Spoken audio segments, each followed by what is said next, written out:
Fala pessoal, sejam todos muito bem-vindos aqui ao nosso canal. Vamos dar continuidade ao nosso extensivo e nós iremos trabalhar novamente com vocês a matéria e suas propriedades e as transformações, tá? Então, nós vimos na aula passada que a química é uma ciência bem complexa. Sendo bem complexa, quando ela estuda transformação, é um negócio aí bem legal para você justamente compreender os demais assuntos que estão por vir. Você tem que começar a entender a base para depois ir para conceitos mais complexos.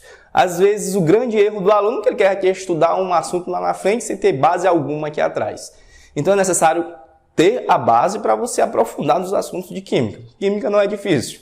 Apenas você tem que ter a base suficiente para compreender os demais assuntos.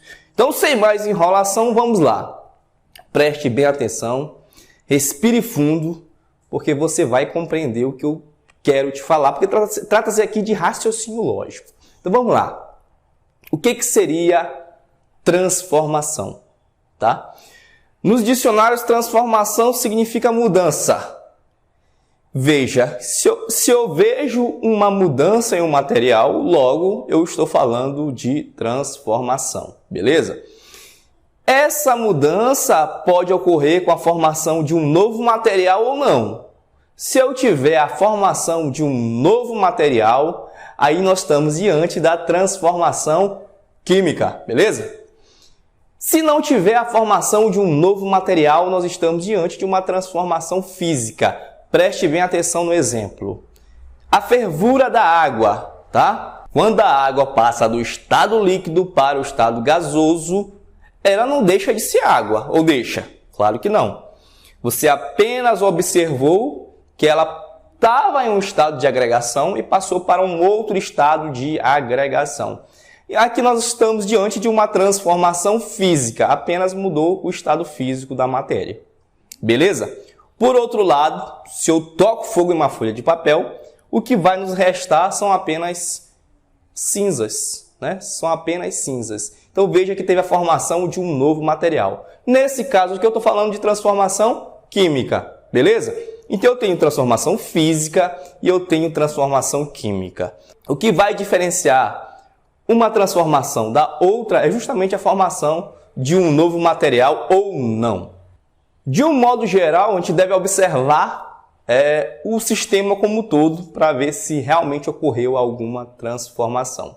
Beleza? Professor, mas então o que determina que houve uma transformação?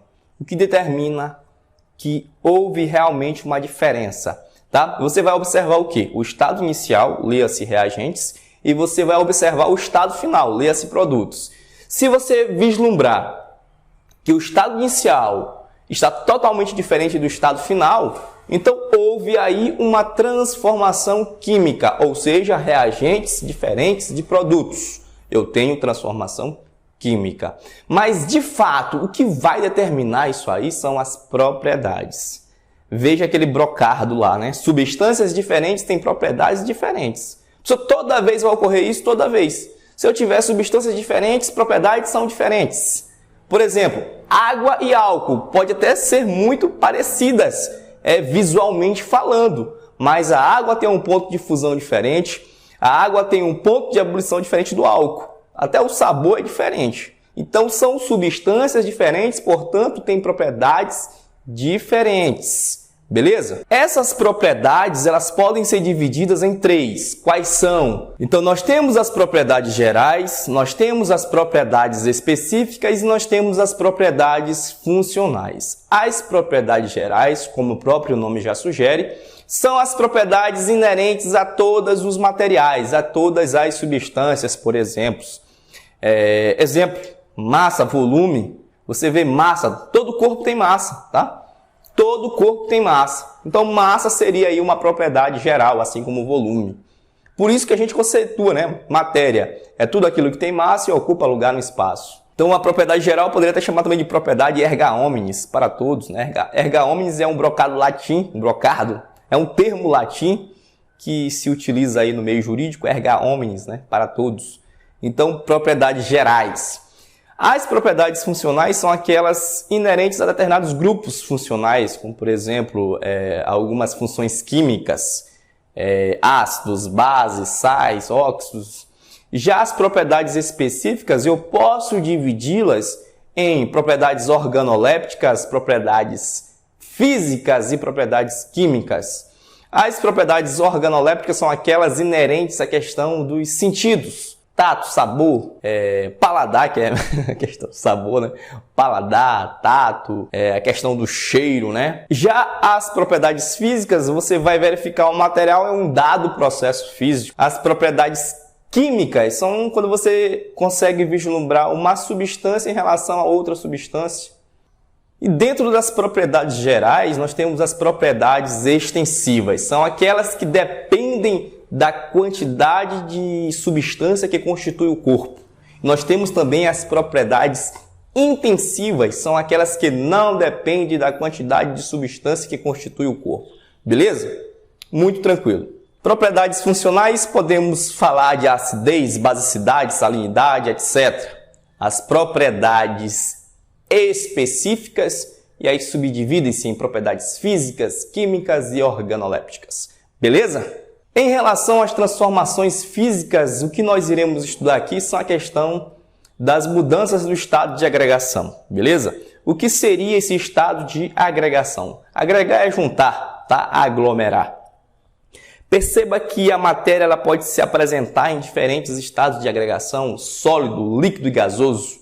GLS, lembra disso? Gasoso, líquido e sólido. E aí a gente sabe que a mudança de um estado para outro aí tem seus nomes, como por exemplo, do sólido para o líquido, nós temos a fusão, do líquido para o sólido, solidificação, do líquido para o gasoso, nós temos a vaporização, e aí eu posso subdividir a vaporização em quê? Evaporação, ebulição e calefação. Beleza? Mas assim, eu não vou ainda esmiuçar isso aqui porque nós vamos ter uma aula específica para isso. Mas eu quero que tu entenda aqui o conceito geral, eu quero que tu entenda as noções introdutórias.